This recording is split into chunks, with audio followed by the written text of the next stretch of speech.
Have you ever thought about a literature review as representing your intellectual heritage or intellectual genealogy? In his exploration of the purpose of a literature review, Dr. Patton explains this interesting perspective. He also points out common errors to avoid when undertaking a literature review. One of the things that we do as scholar practitioners is look at the knowledge created by other people. And we draw on that knowledge as a way of positioning our own work and understanding where our contribution to knowledge, our own research, fits in that larger tradition. This is often referred to as the literature review. And the way that you go about knowing the knowledge that others have generated that you're going to build on and contribute to is to conduct a literature review. I tend not to like that terminology because it sounds like the purpose is to review the literature. Literature review is actually a means to another end. And it's that end, it's that purpose of conducting the literature review that I want to focus on. The purpose is for you to understand your intellectual heritage, your intellectual genealogy. Anytime we undertake an inquiry into a particular issue, we are building on the knowledge of others. And we need to know what that knowledge is. It's part of our obligation as scholars is to understand what work has come before us, what concepts we've inherited, what methods we've inherited, what measures we've inherited, some of which we've adopted, some of which we've parted from. But we need to know that because at the end of a program of study, a master's degree, a program of doctoral inquiry, you're going to be expected to be able to locate your work within that tradition. And so it means that you need to be able to establish the people who formulated the basic distinctions that you're drawing on. Let me share with you some of the mistakes that I, from my point of view, find students engaging in when they undertake the literature review. One of these is to simply do an internet search to see how many articles they can find on a topic, where they think that the game is how many citations you can come up with to show that you've done the literature review. This isn't a quantitative game. It's not something where the number of sources is important. It's the quality of those sources and your engagement with them, that you are able to engage with what other people have done and understand what's relevant, what's not relevant to your own area of inquiry, so that you're positioning yourself out of those traditions that others have engaged in. A second error is to think that the game is to position your work as unique, is to try to find something that nobody else has ever done, to say nobody else has ever studied this before. So let's say that you're interested in homosexual behavior among penguins in Antarctica, and you do a massive internet search and you find out that nobody has ever studied homosexual behavior among penguins in Antarctica, and you say there is no literature on this topic and that your work is unique. Well, there is a huge literature on animal behavior. There's a huge literature on how animals adapt to their environment. There's a huge literature on the ways in which animals are alike and different from human beings. There's a huge literature on anthropomorphism out of both the humanities and the social sciences about how we impose our perspectives about what's important to humans on animals and the interpretations we make of animal behavior based upon our perceptions of the world. There is work that goes back to Greek philosophy on the difference between animals and humans and what's similar and what's different. There is a huge tradition in medical research and social science research about what's relevant about animal behavior and human behavior. All of that tradition, going back to the Greeks and how they distinguished animals from human beings and how they decided what behaviors are important to study and how animals adapt to their environment, is a part of your intellectual tradition. You stand on the shoulders of those giants. Likewise, for any given field, there are burning questions that have defined that field. In sociology, which is my own field, All sociology derives from what we call the Hobbesian question of order. What holds society together? Why doesn't society fall apart? Every sociological question stems from that question that Hobbes asked. And therefore, if you look at sociology articles in the premier journals, the American Sociological Review, the American Journal of Sociology, you'll find that they typically begin with a reference to Hobbes or to Durkheim or to Weber or to Marx, who were asking the original burning questions in psychology and sociology.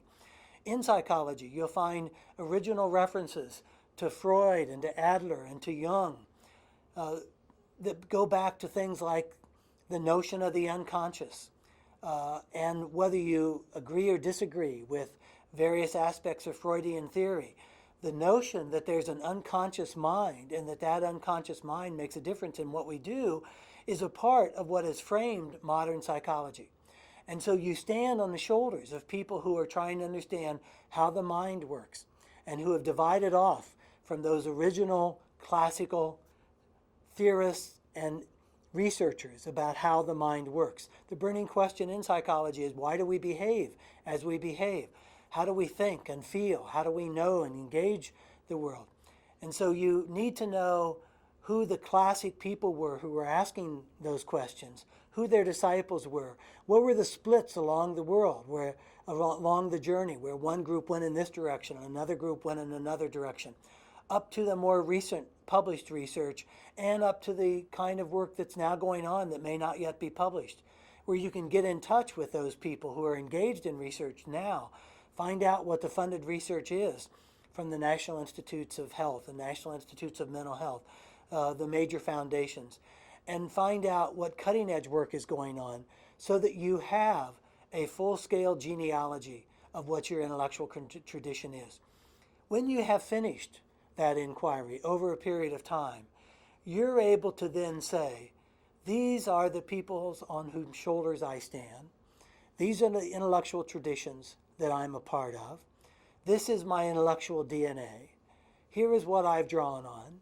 Here are the places where I'm departing from others. And here is where I'm going to make my contribution. That's the purpose of literature review. You're positioning yourself in a stream of knowledge, in a flow of knowledge. As a part of that work, a third error that I think students often make is to only read second-hand and third-hand accounts of the classics. The classics got to be classics for a reason.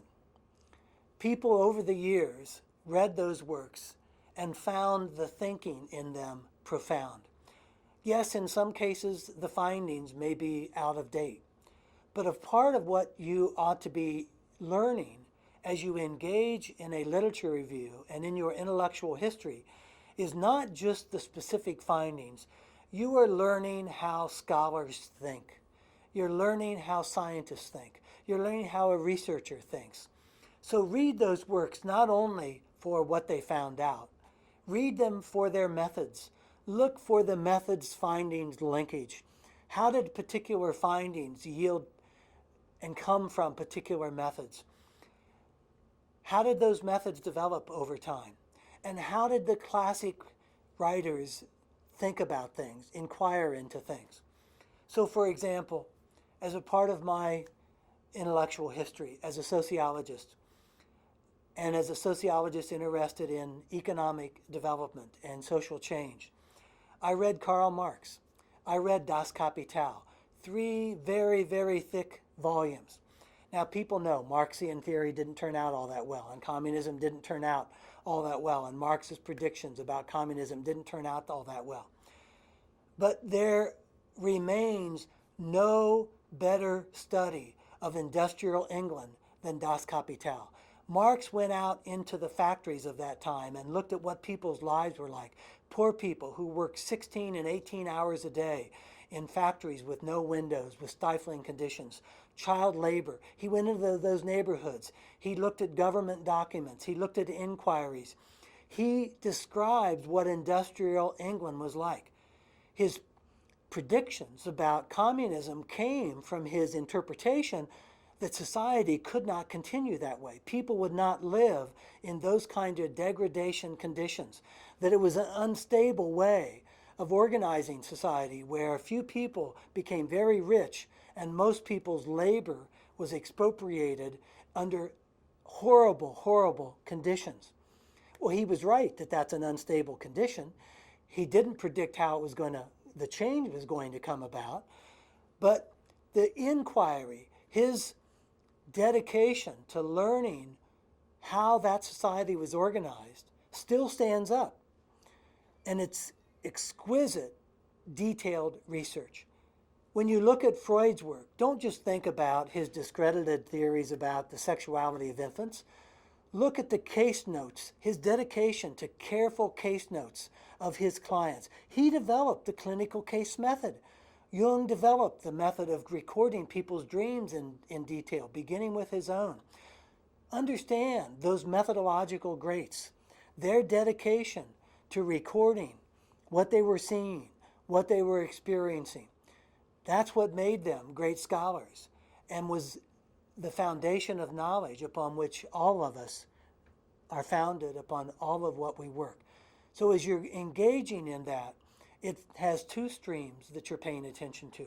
One is the theoretical stream. What are the findings? What are the constructs that you've inherited? And the other is the methodological stream. What are the methods of inquiries, the measures, the instrumentation, the ways of going about recording what you observe that we've inherited? Both of those are your rich inheritance as scholar practitioners. And one of the things that you ought to come out of your education with is knowing what that intellectual heritage is, both conceptual and methodological, and then where you're going to make your contribution.